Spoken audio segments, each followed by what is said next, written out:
You know, we hear a lot about digital these days, and I think some people of my generation and above sometimes feel a little overwhelmed about that. But you talked about being in a mind, it's not a generational thing, it's a mindset. It's not, it's not a generational thing. It's about having a digital mindset. You know, we're in the connected economy, and to me, it's the ultimate opportunity for the small to mid-sized business. I think we're living through a leveling of the playing field where today I can connect with anyone, anywhere in the world on the strength of my ideas, my reputation, my relationships, and my knowledge, and that means opportunity.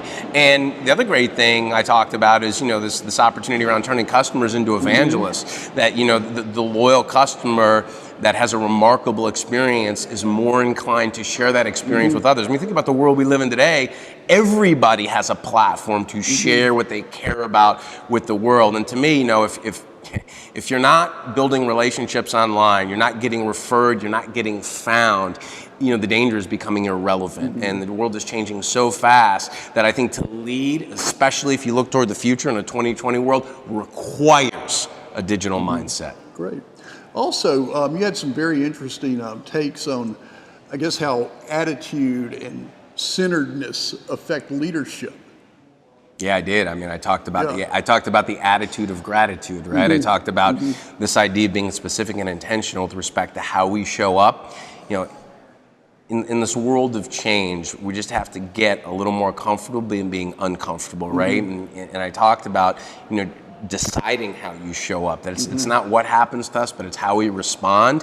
You know, particularly for a leader, everybody is paying attention to how they show up. Culture is a reflection of how we lead.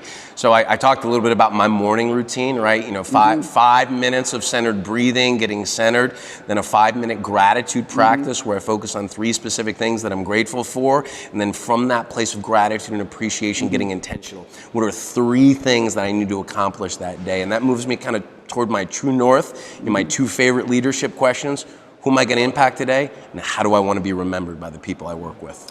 One last question. You talked about fear, and fear being the biggest block to you know, making any kind of change. I did.